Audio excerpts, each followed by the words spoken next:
How's everybody doing? Any golfers in the room? Well, as you heard, I'm Ann Liguori. I host a show on The Fan called Talking Golf with Ann Liguori. And my new book is called Life on the Green, Lessons and Wisdom from Legends of Golf. And I own a production company where I've done a lot of TV and radio shows focusing on all sports and golf in particular. So I'm delighted to be here. What a joy to be on stage with these bright minds up here, very innovative minds, and I'll ask as many questions as I can get in the time we have. All right, first I'm going to introduce everybody, go into their backgrounds a little bit. Jake Hazelton is the co-founder and CEO of the Grass League, golf's only high-stakes par 3 golf league. The league unites franchises from regional markets in a dynamic par 3 format that brings together men and women, pros and amateurs, to compete in fast-paced, high-energy, competitive events. By carving out par 3 golf as a stand-alone sport, the Grass League defines a new category built for digital, social, and live in-person excitement. Let's hear it for Jake. Thank you. Andrew McCauley, Chief Technology Officer, Tomorrow Sports. He leads the development and execution of Tomorrow Sports technology strategy as the company strives to build modern approaches to sports, media, and entertainment. He oversees the technology inside Sophie Center, including fan experience and venue operations. Sophie Center is a custom-built venue for TGL presented by Sophie, a prime-time team golf league featuring 6 teams of PGA Tour stars competing on the most advanced field from a technology standpoint in all of sport. Before joining Tomorrow Sports, Andrew was the CTO for Topgolf International Group. Let's hear it for Andrew. Thank you. Joe Persicki, co-founder, CEO, ProShop. Joe is the CEO of ProShop, a media and commerce company focused on the intersection of golf and culture. He oversees the company's strategic direction, operations, and long-term growth. ProShop owns and operates media entities Scratch, Golf WRX, commerce company Sugarloaf Social Club, ProShop Studios, whose productions include Full Swing, Happy Gilmore 2, the Creator Classic in partnership with the PGA Tour, and the Skins Game, a made-for-TV event which will be aired on Amazon on Black Friday. Joe, thanks so much for taking the time. Of course. And last but not least, Neil Schuster. Neil, co-founder, No Laying Up. Neil is the co-founder of No Laying Up, a golf content company that seeks to entertain and inform avid golfers around the world on a weekly basis. Founded by 4 friends in 2014, No Laying Up has grown from a small hobby to one of the leading voices in golf over the last 11 years. Neil also played free safety here for the Columbia Lions. And he graduated in 2012 with a major in creative writing. Neil, thanks so much for coming back. Thanks for having me. Good to I haven't been see in you. Lerner since graduation, so good to be back. Andrew and I got lunch at Tom's, so it was, the neighborhood's changed, but Tom's is still there, so that's good. It wasn't that long ago. It feels like it. Well, I want to begin by asking each panelist to talk a bit about their innovative company and role in it. So we'll talk to Jake, but before we get to Jake, we'll look at this video. This is as much fun as I've ever had in golf, in my life. He did it! He did it! Neuheisel throws a haymaker at the last. Oh my! Unbelievable.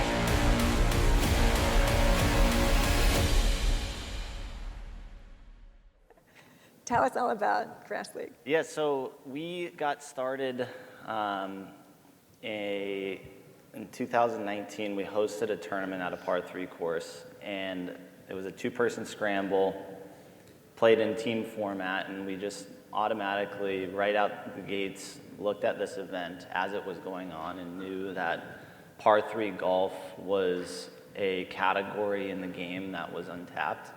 The USGA wasn't rating golf courses less than 3,000 yards at the time, so by the standards of golf governance, it wasn't even a golf tournament.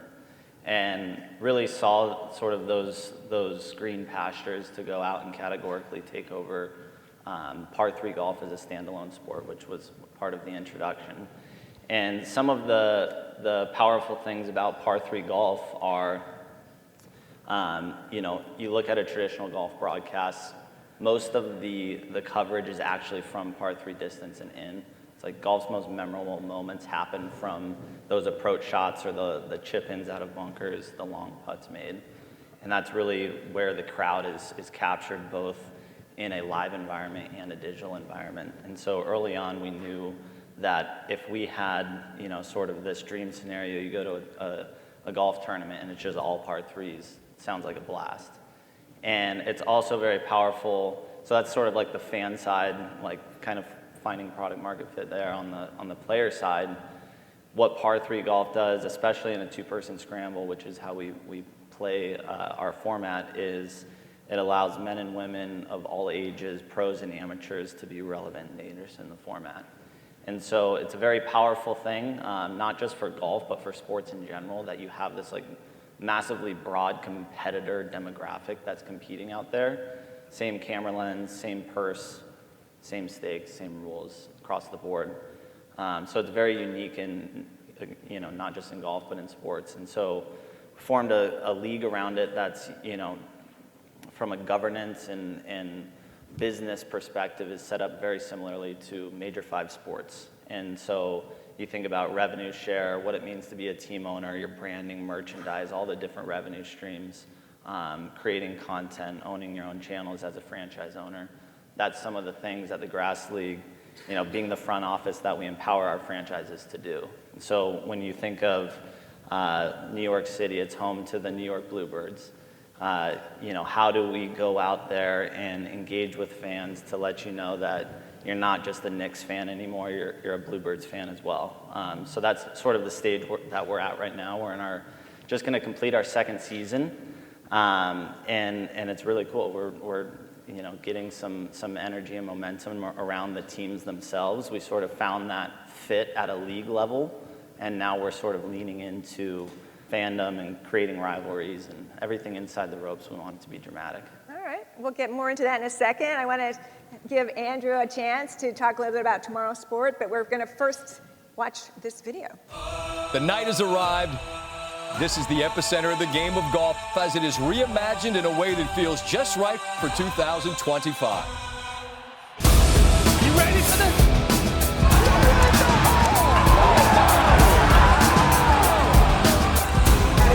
When it's all said and done, I'll say, I came, I saw, I conquered. Is Horton doing it there?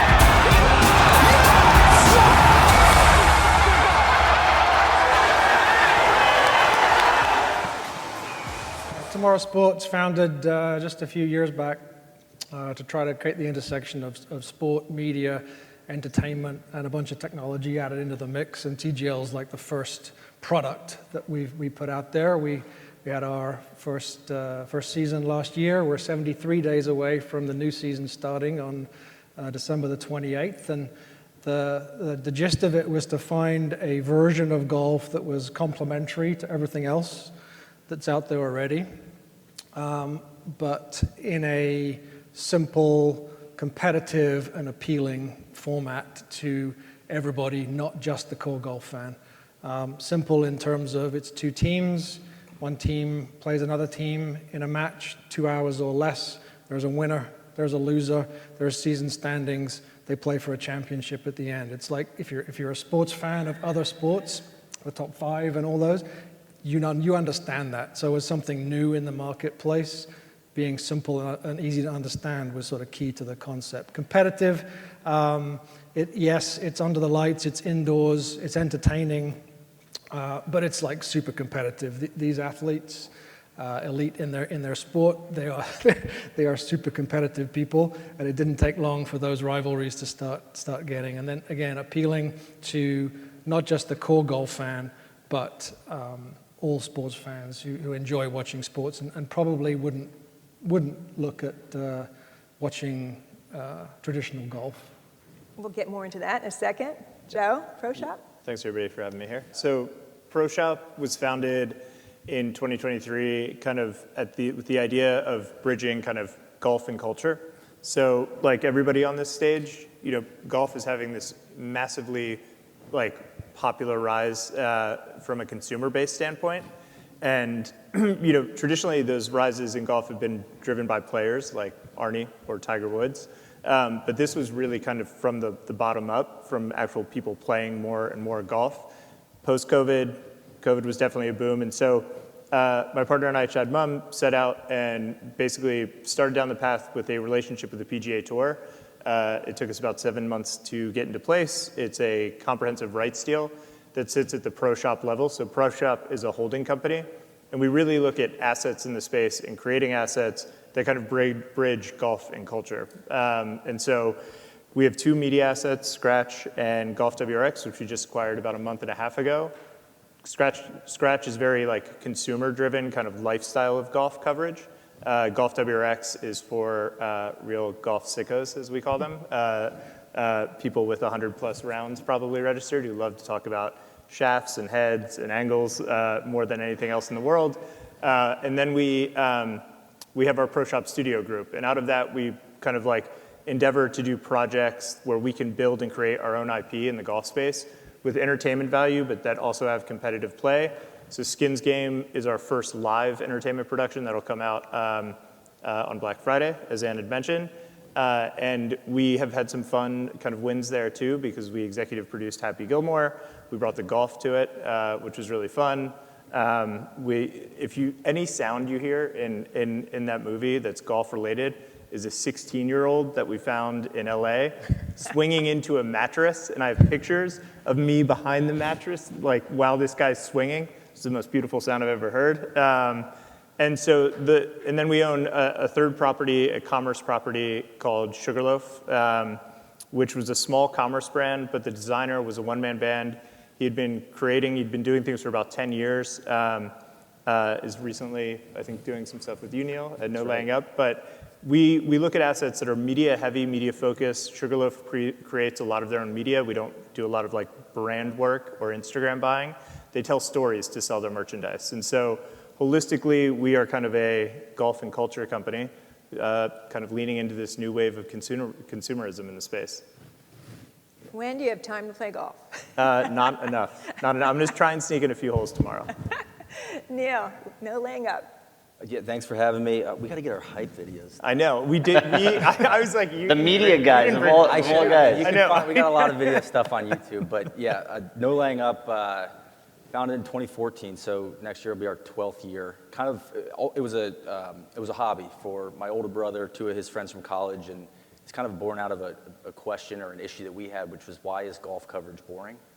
This is back in 2014, and I've found that golf has, it's a little different now, but back then, maybe 2, 3, 4 years behind other sports leagues and how they're using technology, how they're talking about the game. And so we kind of set out to answer that question for fun. We started a golf blog, and then that turned into a podcast and turned into video. And it's definitely a golf content company, but I think we like to say we're a small shop, and I still think that we all have a role behind the scenes running the business, but I think the better analogy is we're kind of like a band. And we put together seasons of different video series that almost turn into albums a little bit. And then every week we do a Sunday recap podcast, which is basically the recap of what happened in golf that week. And then we've been experimenting with different podcast formats, more long form, more storytelling stuff. But over time, if you stay focused, we're for a very avid golfer. I think we're relatable much more in our video content, which is, travel stuff, basically videos of us playing golf. The podcast is a lot more coverage of pro golf, but from a fan's perspective. So relatable in that we want to make the game fun, and we want it to feel like this is what it's like to talk about golf with your friends.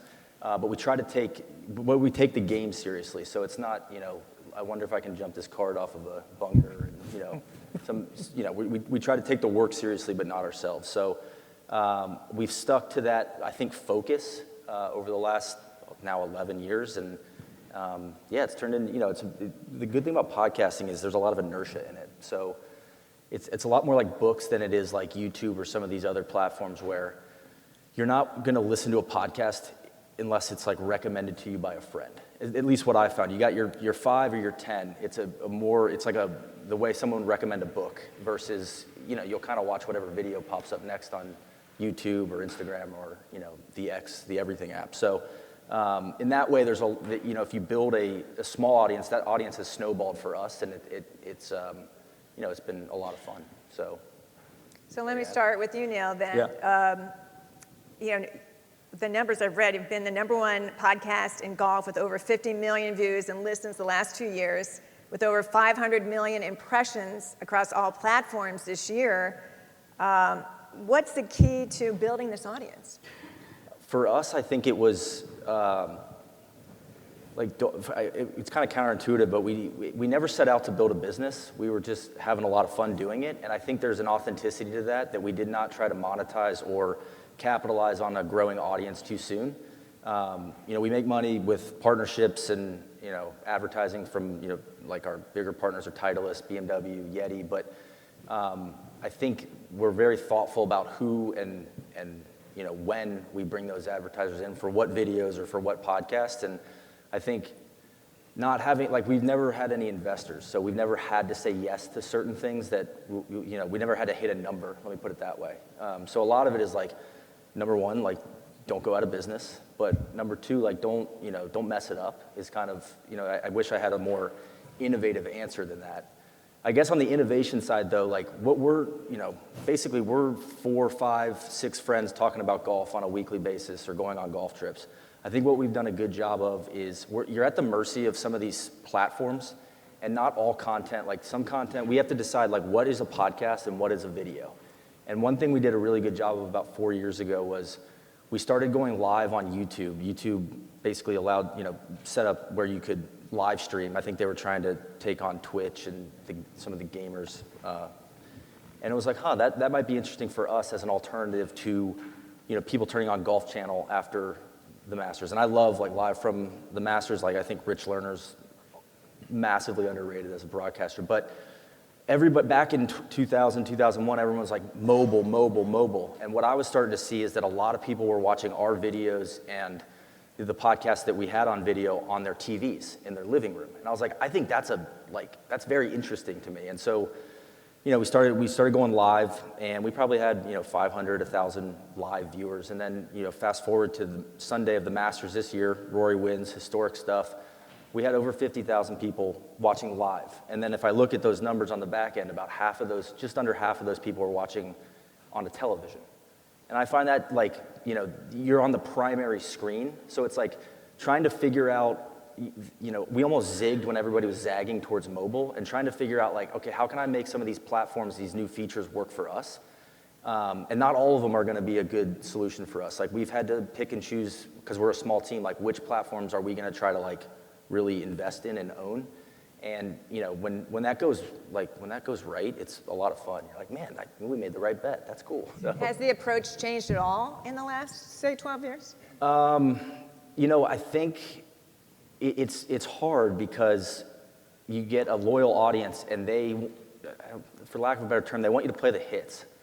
Don't change the podcast. But we still want to stay curious. We're at our best when we're curious and we're talking about stuff that we're passionate about. And it is a factor. Sometimes the bigger you get, the more you feel we have to talk about this, or we should talk about this, even if we're not really that interested in it. So I think we've done a good job sticking to, and again, it sounds kind of simple, but make sure that a core value of ours is make sure that passion and curiosity is leading the way. If we don't want to do, sometimes you get offered cool, go to a cool place, but it's I don't know if that's a good fit for us. So I don't know if it's changed a ton over time. I mean, the media business it's pretty simple. When you get down to it, it's just I just find it fun. I was actually listening to the Commission's talk earlier, and he talked a lot about what's it like to be the commissioner? What's the main skill? It's problem solving, and I feel the same way. It's a lot of just little decisions and just trying to trust your gut on stuff. So. And it's not overproduced. It's natural, all natural. I think we have a certain. We've talked about this a lot too, and I don't want to take up the whole panel here, but there's a certain level now of like expectation with video production. But I think what you're going to start seeing is with AI, it's starting to make a lot of things look very professional. So like everything kind of gets to about 80%, and then it costs a lot of money to make it look like full swing. You know what I'm saying? Yep. So if we can, a lot of what we've started to figure out is like, we have a certain bar we want to clear, but it has to be, there has to be soul and the word like taste, like it has to be from our perspective. And I think it's contagious when you can, if you're listening to a podcast or any type of, digital content, or like, I guess content in general, you can tell when a host is excited, and you just feel it. Or you can tell when they're kind of just like, we talk a lot about like, we don't want to make ad mules. We don't want to make videos that are clearly just there to carry a logo. And I think that's like, and there has to be a certain bar of production, but you don't want the production to get in the way of, like if you have a bunch of sound techs and 3 cameras, that can kind of kill a sincere vibe if you are interviewing somebody in Ireland, for instance. You're at a faraway course and they're not used to a bunch of cameras. You kind of want to try to keep that footprint small, and I think it leads to better stuff. Well, speaking of full swing, Joe, storytelling is at the heart of that series. And what has been the impact of the series on golf, both on the professional level, with the pros that you've featured, and with your audience? Yeah, I think, look, it's the second most popular sports show on Netflix behind Drive to Survive. We are lucky enough to work creatively with Box to Box, who's a production studio who did Drive to Survive as well, so we work with them on that project. I think maybe the most important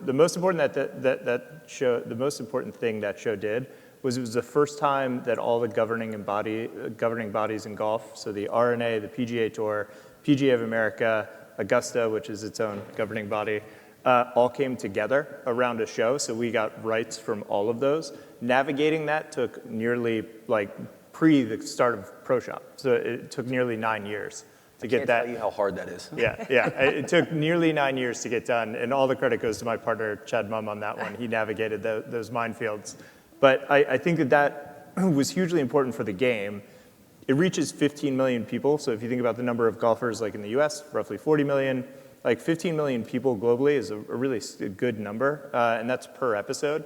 And so it's reaching beyond just like the core golf fan, and so I think it has moved the needle. I don't want to pat ourselves in the back too much, but I think it has shown a side of golf that otherwise hadn't been shown to date. And for us as a company, it pushed the PGA Tour, I think, to a comfort level with us, that they came in and gave us this rights deal and invested in us, but 2, came to us, the then Commissioner Jay Monahan came to us and was like, I think I need to understand that I need to tell the stories of golf outside of these 4 walls. And I think that was a big moment. The golf traditionally operates in a pretty older way, or I should say siloed way between those organizations.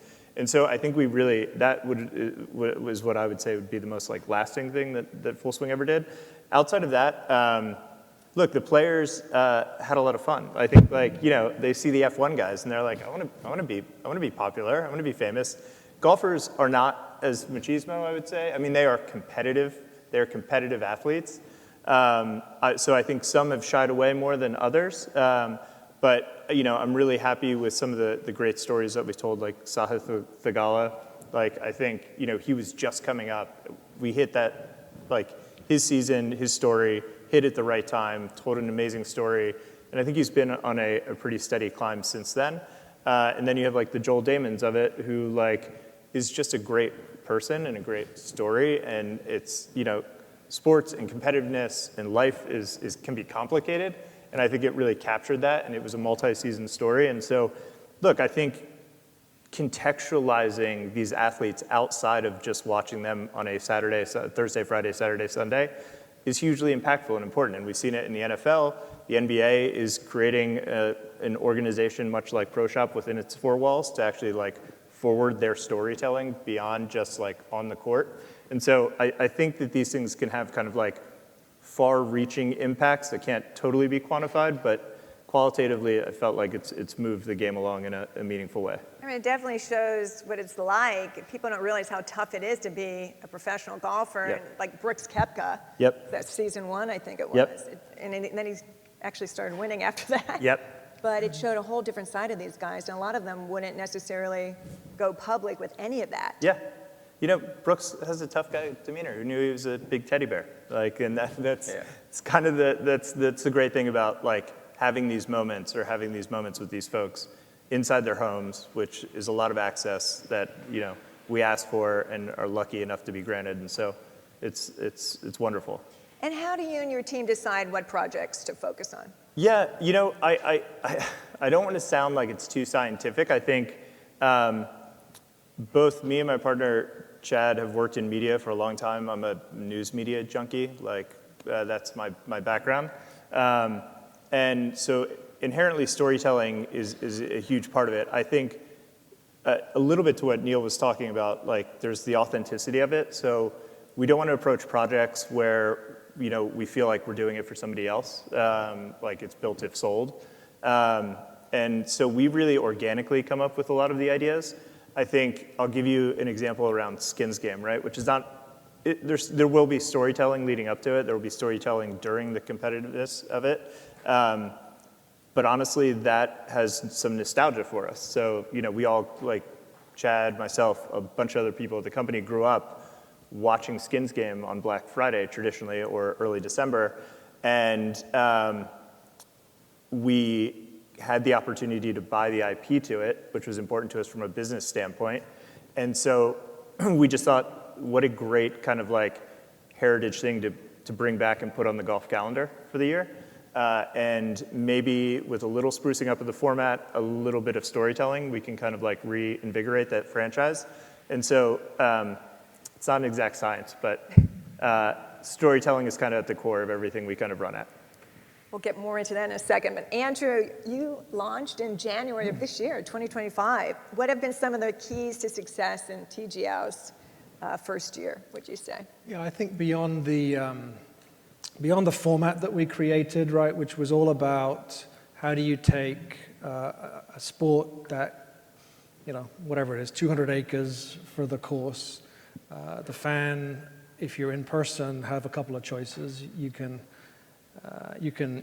try to follow Tiger with 3,000 other people trying to vie for a look, and you see a little bit of it, or you can sit in a stand on one hole and see 3 shots from each player as they go by, and that's it, right? And you're probably looking at your phone or on your radio headset to actually find out what's going on in the sport that you're watching. It's a lot easier on television because you've got a producer who's producing and showing you the action that you want to see, right? So what we wanted was to have that other sport stadium experience. And so in alignment with all the sort of tech and other stuff that allowed us to do that, we also had, I think the key to success was all the people that surrounded it. You obviously have Tiger and Rory and Mike McCarley, so you've got the elite athletes in the sport, you've got the media executive who knows exactly what needed to be done to make this real. But then you've got to look at all of the investors that we had, the team owners, teams our own, you know, we're the league.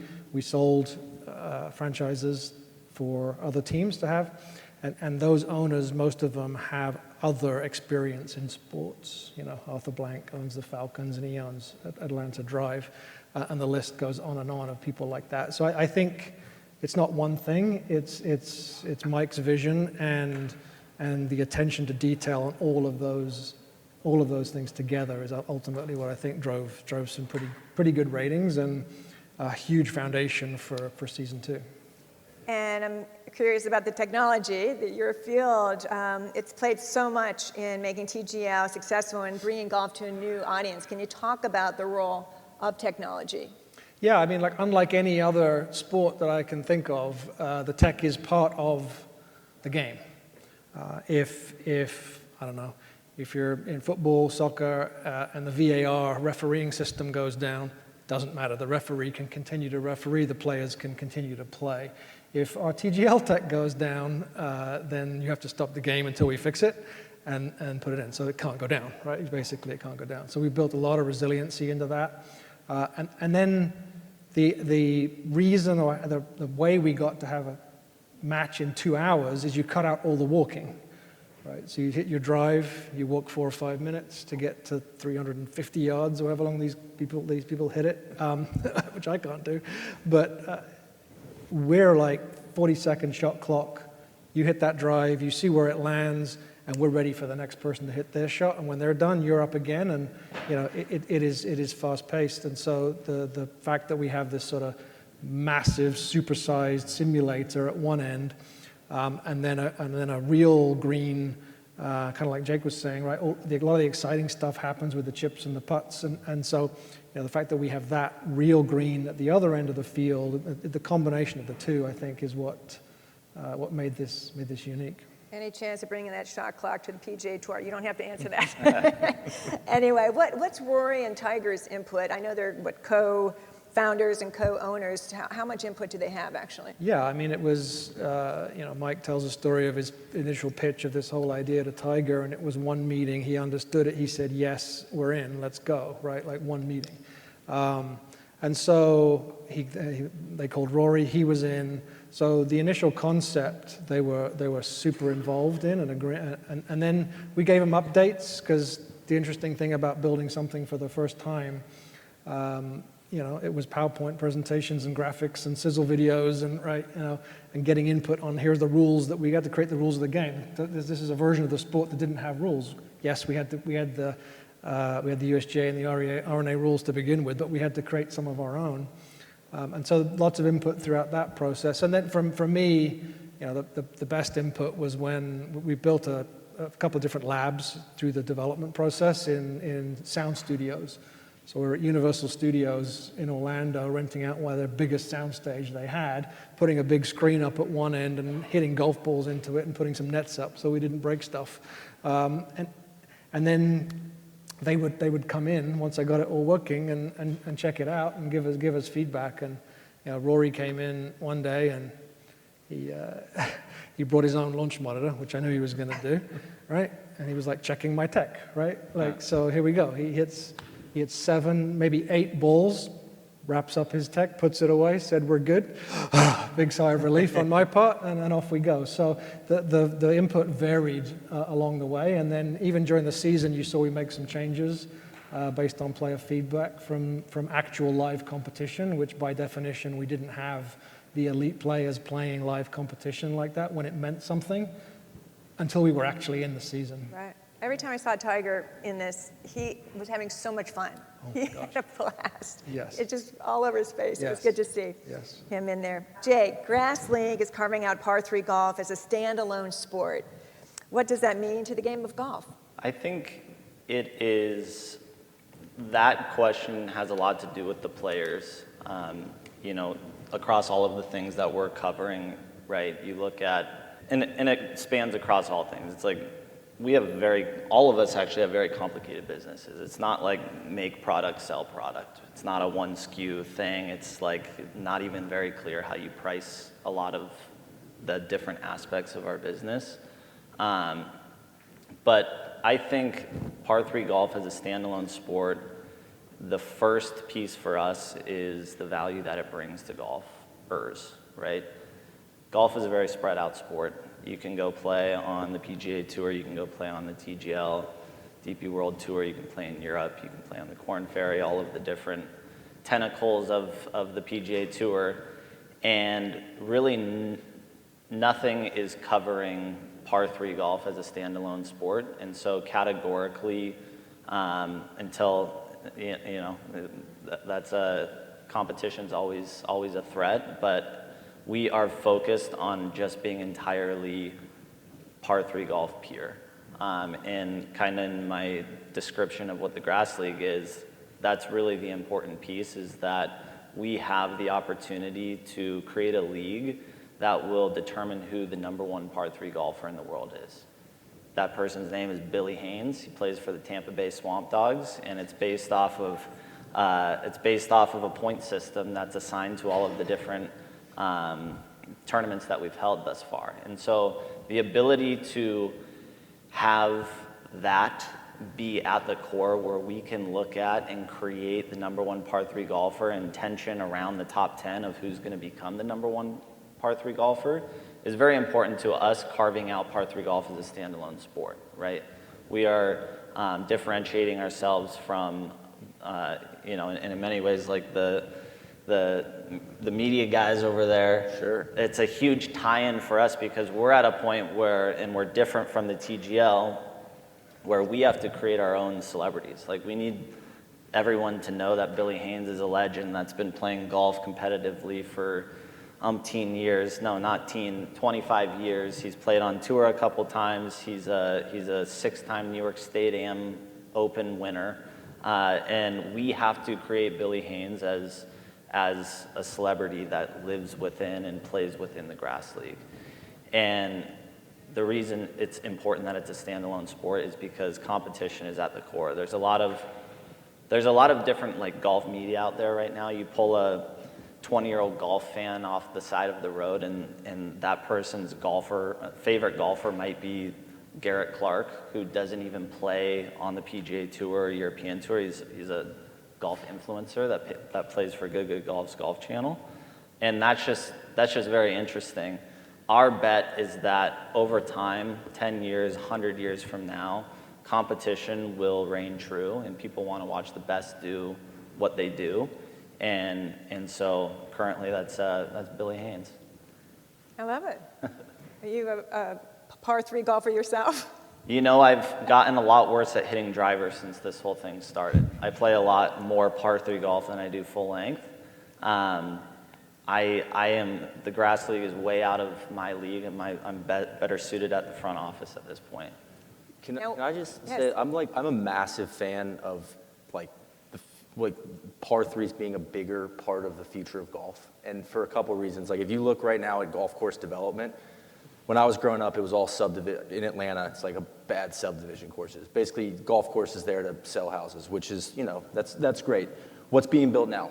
Either resorts, like new courses at resorts like Pinehurst, which is fantastic, or, you know, Dream Golf building new distant locations. So vacation golf, and very good vacation golf. I love all those places.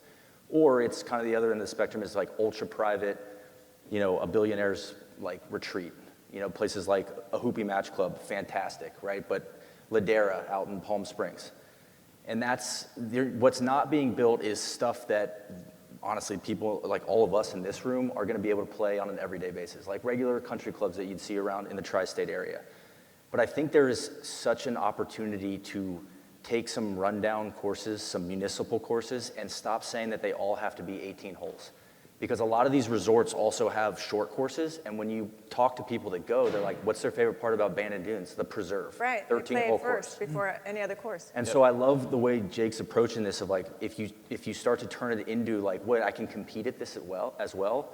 Like, I already feel that way with like, what's the most fun part about golf? It's hitting approach shots. Like, you know, hitting driver is sexy, but it's kind of like stressful and like Russian roulette. Like, I'm gonna have the big right miss here at some point. You know, like over 18 holes. Like, come on. You know, whereas 9 holes or a much tighter piece of property, you can put it in an urban area. Like, take the Flushing Meadow pitch and putt. Andrew and I were talking about it at lunch. That is just a diamond in the rough between Arthur Ashe Tennis Center and Citi Field. It's an 18-hole lit par 3 course. You could turn that into an awesome 9 to 12-hole course.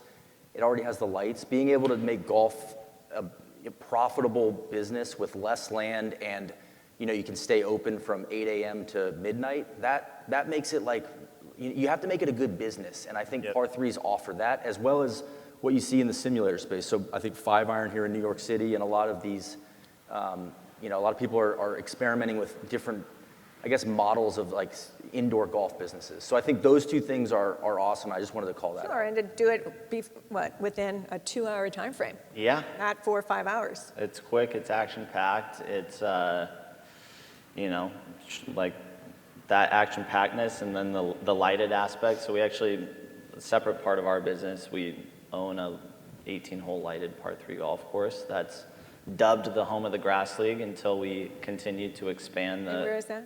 That's in Tempe, Arizona, so the greater Phoenix area. It's an amazing place. It's like a golf-tainment, you know, entertainment center meets an awesome 18-hole, great par 3 course. The last tee time's 10:50 p.m. There's people playing out there until 2 in the morning. It's right down from ASU, so it gets a little rowdy out there. But the lights is the component that I think you and I both share at Grass League and the TGL, is we have the opportunity to broadcast golf in prime time, whereas typically it happens during nap hour on a Sunday and you're really not engaged. You guys go on Tuesdays? Yeah, Mondays and Tuesdays. Mondays and Tuesdays, and we go on Thursdays and Fridays and Saturday nights, right at that prime time hour where golf just typically hasn't lived in a live environment yet. So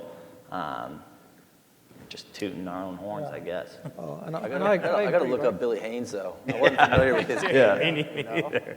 We All right. Topgolf, in Topgolf El Segundo, if you've been out there, but we took over an old municipal range and a 9-hole course. It was a package deal. So we knocked the range down, built a massive Topgolf, and then we reimagined the 9 holes actually into 10, just to be different. Yeah.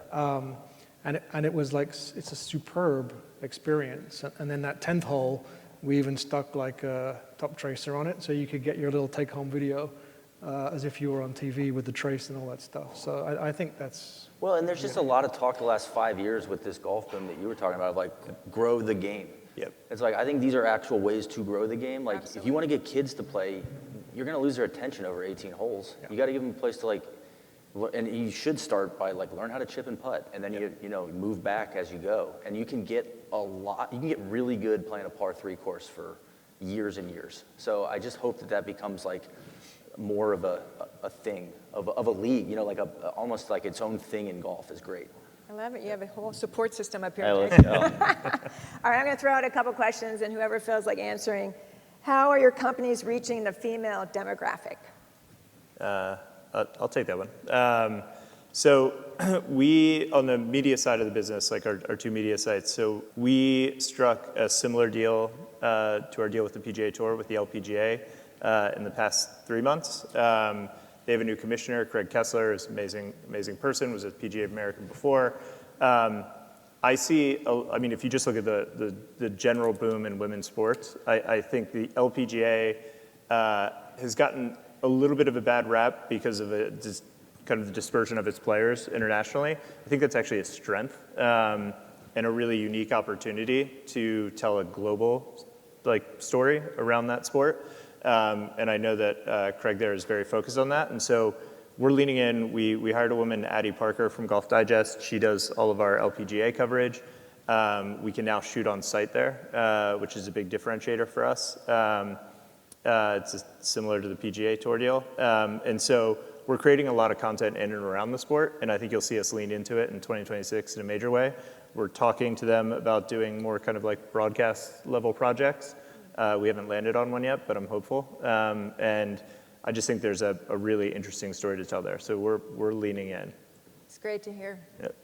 I'd jump in if we're tooting horns here. I think we make some of the best have the best LPGA coverage kind of in golf. Outside of Beth Ann Nichols, I would shout out, she's fantastic at Golf Week. Our goal is to cover it just like we cover the men's game. And it's not because we feel like we have to. It's because I find the women's game, when you sit down, it's a better in-person experience. The tournaments are not, it's just a little bit more manageable. You see a lot more golf. The players are a lot more engaging. It feels like what the PGA Tour probably was 30 years ago. And it's also more relatable. They hit the ball about as far as high-level male amateur would hit it. So that means they can go to interesting courses, and because the build-out isn't quite as big for some of the events, they can go to more interesting places, like what we like to call golden age architecture, like some courses that are not 7,900 yards long, the guys just hit it really far. So, and there's a lot more hospitality stuff you have to build out. So I think that the LPGA, I truly believe it is probably maybe the most undervalued professional sports asset right now. And some of that is, not great coverage TV-wise, maybe some mismanagement on that front the last decade or so. They got to, there's some things I hope Craig can fix with the schedule. It's kind of all over, because it's like international, it doesn't flow real well, so you don't know where they're going to be. I hope they can figure that out, and they've struggled to develop like a star, like the way that, Caitlin Clark and Angel Reese in the WNBA has kind of had a moment the last 2 or 3 years. The LPGA hasn't been able to capture that yet, but I just think the product itself is fantastic, and there's a lot of stories to be told over there. It's just hard when we have people that listen to our LPGA content and say, like, where can I can't really see it. Like, I want to watch Nelly play, but like, when are they playing? It's like, oh, well, they're in Thailand for the next 3 weeks, but you know, they'll be back in May, and then they're off for a couple weeks. It's kind of a little disconnected right now. It's hard to follow for sure. Yeah, and that's. I wish we could fix that. I guess, you know, all I can do is talk about it. So Hopefully the new commissioner will be able to fix it. But on Talking Golf, we do have a lot of women guests on the show, I'm proud to say, and we won a Gracie Award, with 2 female guests, one in this year, Renee Powell, who's actually one of the 12 legends in my book, Life on the Green. 6 men, 6 women are featured in that book on what they bring from golf that they use in their day-to-day life. And I had another woman golfer on 2 years ago that won the Gracie Award. So I try to focus as much as I can. Even though WFAN is, you know, dominated by male listeners, right? I have a lot of women who call the show and who write. They love it. Really aware of the fact that women want to see that programming, and guys too. Yep. There's so many great stories Definitely. to tell. I mean, we're, you know, 85% male audience, but it's like to be honest, when we started covering the LPGA in a big way 3 years ago, I kind of thought the downloads we're going to get half. It's lower. It's about 80% of a if you want to say, like, it's not apples to apples, but like a normal podcast, which is very encouraging. And like, it's not like just a bunch of women are showing up to listen to our podcast. It's like men are interested in the game if you make it easier for them to find it and watch it. So. And it's all about their stories as well. 100%. The human element, for sure. Okay, I'm trying to ask as many questions as I can with 20 minutes to go. Let's get this one in, because maybe some of you might be interested in what is the most important bit of advice you would like to share with the audience in terms of pursuing a career in this field, or if you're already working in this field, thriving in this field. Who would like to tackle that? Andrew? Yeah, so this field, right? There's a lot of aspects to this field. I'll say in sports, in media, probably trifecta, and technology, you better be, first of all, prepared for an abnormal life schedule. The products that we put on and people in this industry put on tend to be when other people are not working. And so you better be prepared for that. And I think everyone is in a sort of sports management or media broadcasting degree programs. You get told that, I think, a lot, but it is real. And then I would say after that, huge doses of optimism, because there are, I would pretty much guarantee everybody on this stage, there were either naysayers or, you know, you got to prevent self-doubt from creeping in. Especially these sort of big swings you make for these really, really important things. There's just so many people that will try to tell you it's a bad idea or there was something wrong with it, and you just got to have that optimism and to push through it. And I think if you got that combination, you got the right mindset going in, you'll be successful regardless of which particular path in this industry you take. Definitely the passion. If you're passionate about it, just go for it, right? Yeah. There's going to be ups and downs, but I'm going to echo this as a 3-time founder, first time in sports, lack of sleep, little balance, but 3-time founder, all in media and media-related assets, and so media never stops, right? And so like, it is you have to love it. You really do have to love it, and I look up here and it's like we have leagues and we have more media-centric things, and the leagues are media companies as much as anything else nowadays. Like storytelling kind of like is at the heart of it. So healthy doses of optimism, definitely. A respect for the fact that you probably won't have that much of a work-life balance for at least some period of time. And then, you know, I think interestingly, we sit up here and we're talking about golf, and you know, you could default to just thinking about the professional side of the game. It's golf is an interesting industry in that it's, you know, depending on what white paper you read, it's anywhere from 85 billion to 100 billion a year. it's a uniquely participatory sport. Like I can throw a football in the backyard, I can play a pickup game of basketball, but like here I get clubs, I can play the courses, or I can strive to play the courses that I want to, that the pros also play. It's participatory. So of that 100 billion, we'll call it, 3 billion of that is roughly the professional game. So it is a massive industry, and I think what's unique about this is we all sit outside of the traditional professional ranks, but we're tapping into a massive audience and a massive interest in a sport. And there's something really unique about that I think is very golf-centric. But we found our path through media and storytelling. There's new leagues being created. I think that there can be a lot of opportunity around what you just think of as a traditional game and maybe a traditional path into professional sports and sports management. Like there are other ancillary paths where you can have just as much impact on a sport, or maybe even more outsized impact, not just going through the traditional paths of kind of like the professional game as we think about it.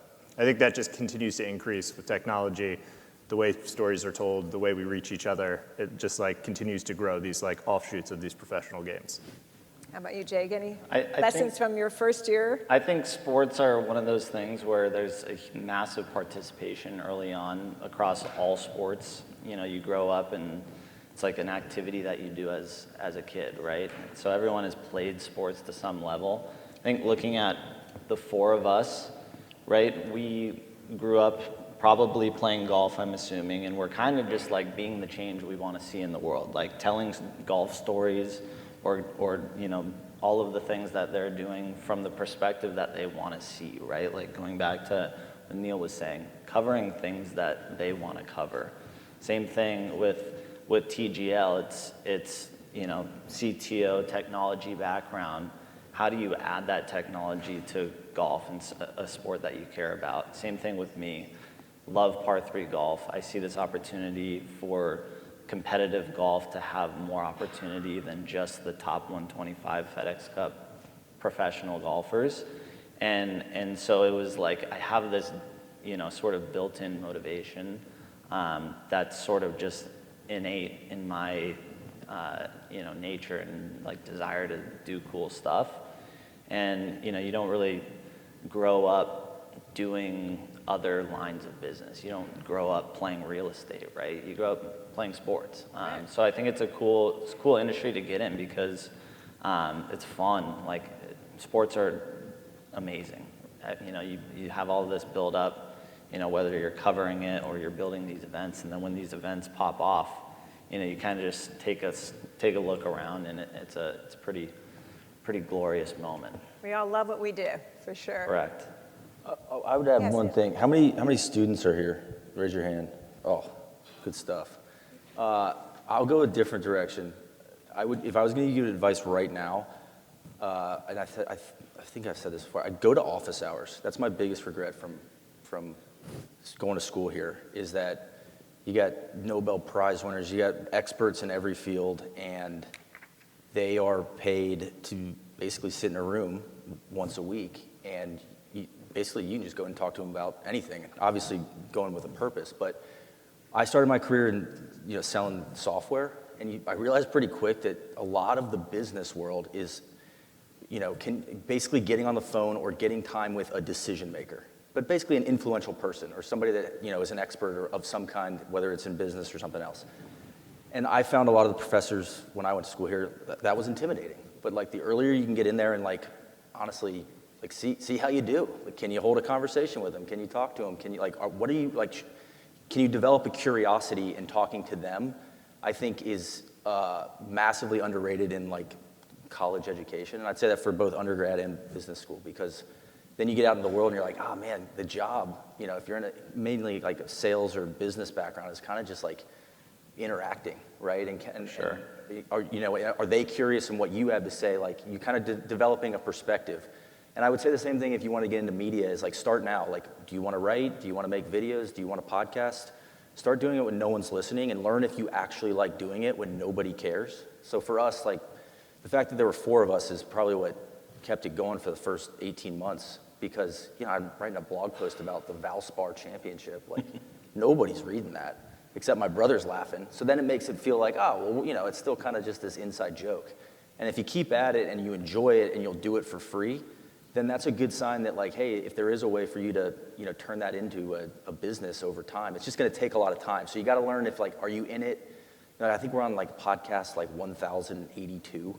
So that's a lot of like, we wouldn't be doing it if we didn't love it, but you got to figure that out early. So But you those should would be do my it. two You should things. do it now and practice now. Practice into a Yeah, microphone. and like if you're Record set yourself. up like a Instagram that like a burner, start making. If you're like, I don't want to put my name on it, but you got to get reps somewhere, and it's better to start now than keep thinking maybe I want to do that. It's like you just got to start doing the thing. Writing is so important too. Yeah. Practice your writing, not this AI stuff.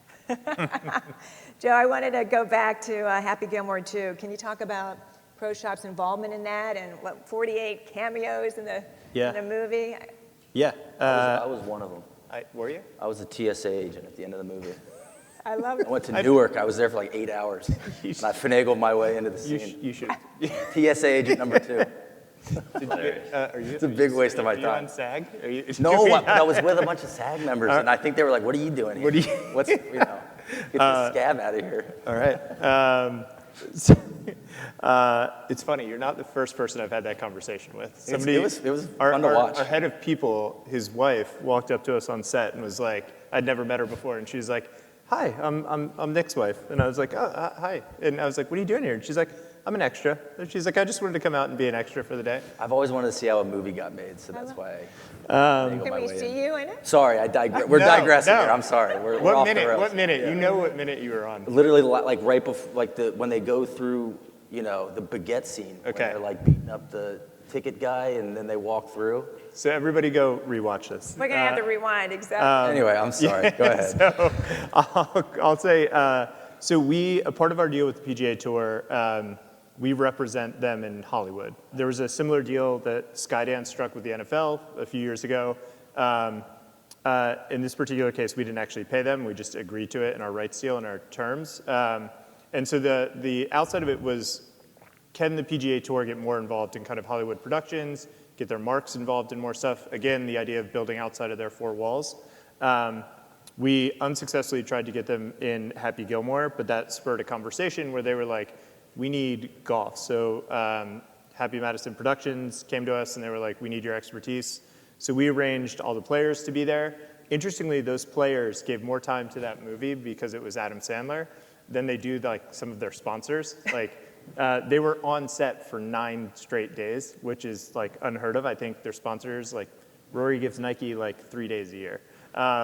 And they just loved it. They had a ball. And so we did all of that. We shot all of the golf, or like scripted and blocked a lot of those golf shots. And then at the very, very end in post-production, they came to us and they were like, all the noises sound off. And so we recreated all the golf swings in a studio. And it's been really fun because it's led to a number of other projects. There's one I can't talk about, but it'll be out on Netflix next year.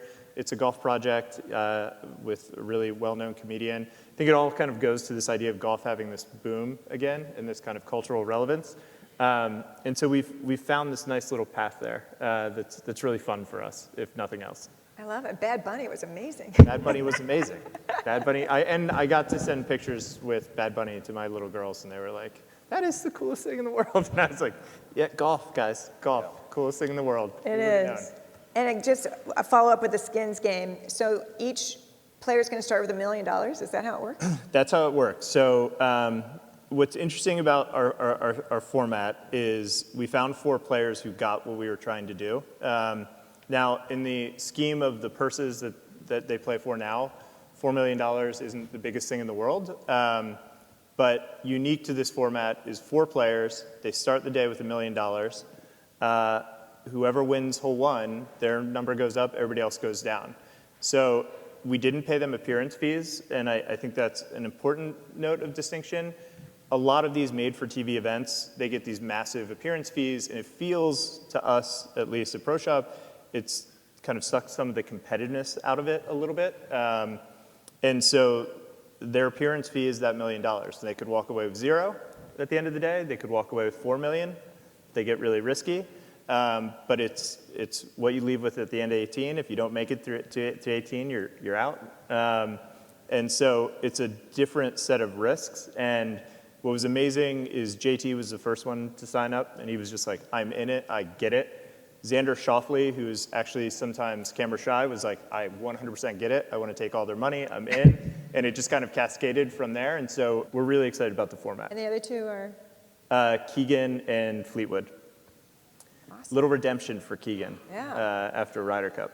All TGL players. That's a whole, All TGL players. that's a whole other discussion. We need an hour to talk about the Ryder Cup. But I would like to ask each of you what one issue in golf gets more of your attention than perhaps any other. What one issue in golf?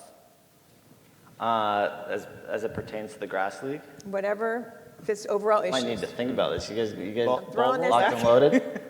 Well, I mean, PGA Tour and Live for us just the split in golf, and it's kind of at a little bit of a detente right now. But there's new leadership at the PGA Tour, and so give it a year or so, I think you'd start to see some movement there. But it's been an interesting time to be covering golf. I mean, do you think they should? Yeah, unite? there's just a lot of ego involved right now, and a lot of people kind of stand their ground. But I mean, that would be it's not really the issue I want to be covering, but it just felt like for the last, not so much this year, but last few year was years, the dominant issue for sure. It was like I was like, man, if you had told me 8 years ago, I'd be like having like covering like Senate subcommittee hearings. It was like, what is going on? Like antitrust stuff. I think I talked about that every Sunday morning. So it's definitely like, I thought the PGA Tour, the PGA Tour had a great year this year, as far as like, I think viewership and just win, kind of like finishes to the tournaments, Fleetwood winning the FedEx and Rory winning the Masters, like a lot of good stuff compared to the year before, but you're just kind of at the mercy of like what unfolds, they don't have a ton of control over that sometimes. Anybody else? I think for us, it's navigating player media rights. A lot of golfers want to play in the grass league. There's a ton of professional golfers that are based out of Phoenix, where most of our events are, and they want to play under the lights in the grass league for a team. It's just it's a fun thing, and we wouldn't even have to pay them appearance fees or any of that stuff. They legitimately want to play. So we've kind of had to navigate that a little bit. The PGA Tour, which I completely understand it, because media rights are a real thing, and you need to be able to monetize your players. But we are not able to have PGA Tour members playing in the grass league at this point. The LPGA, however, has been a lot more open to it. We've had. And kind of going back to women involvement in ours is like our only rule is 18. You have to be 18 years old to play in the grass league. That's it. We do not care, man, woman, any age, pro-am, doesn't matter. It's a race to get it in the hole in the least amount of strokes. And so, as we bring par 3 golf to the masses, I think people are going to want to see the highest level golfers play in this new format. So. Media rights in golf has been, PGA Tour Live, it's the same thing. It's the same core problem. But at the end of the day, it's all one game that has different tangents to it. But at the end of the day, it is one game. How about you, Andrew? Yeah, I think I'll add that the sort of mainstream nature of golf. Golf is more mainstream now than ever before, and we're not done yet, in my opinion. So whether it's diversity of all kinds, if I go back to my Topgolf days, our whole philosophy there was to get, any and everybody coming out to the tee line at Topgolf, hitting a real golf ball with a real golf club in a different format of the game that was easy to digest, easy to play. There was always parallels with bowling. Like everyone can go bowling and have a good time, no matter whether you can bowl well or not bowl well. But there was an element to that. But there's a social aspect to it as well. So, not to get on a soapbox, but loneliness is on the rise everywhere. And if we could create a place where people could come together and have sort of some physical interaction like that, removing all of the barriers to green grass golf, right? Traditional golf, you've got to. You've got to buy a set of clubs. You've got to wear silly clothes. There's rules. You've got to You get embarrassed because you can't hit the ball very well and you're holding up the people behind you or the people on the range next to you. And right, Topgolf got rid of all of that, right? So it brought a whole people all the numbers now say on-course plus off-course golf. We've redefined what golf was. No one used the word off-course, I think, before Topgolf started to bring a huge amount of players into the game. And then there's great data that shows people go from, a good percentage of people go from their first experience at Topgolf to being on a driving range and getting instruction from a PGA pro and getting better at the game and then getting onto the course, and there's this sort of thing.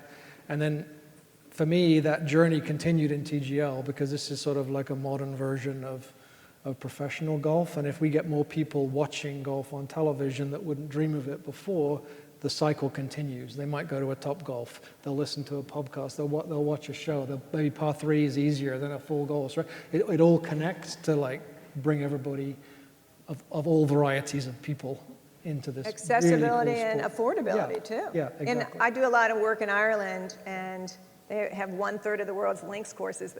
Kids play golf. They just play. The accessibility to the courses is there, and it's affordable. And they just grow up playing golf. Yep. In our country, I think kids grow up playing team sports more than golf, right? More than an individual sport. But I think the par 3 helps that case, right? Yeah, a lot of great golfers that have had storied careers started on a par 3 course. It's a perfect segue. It's similar to the Topgolf bridging that gap. It's like it's one step removed from the full length version of it. So it's very, very welcoming, multi-generational.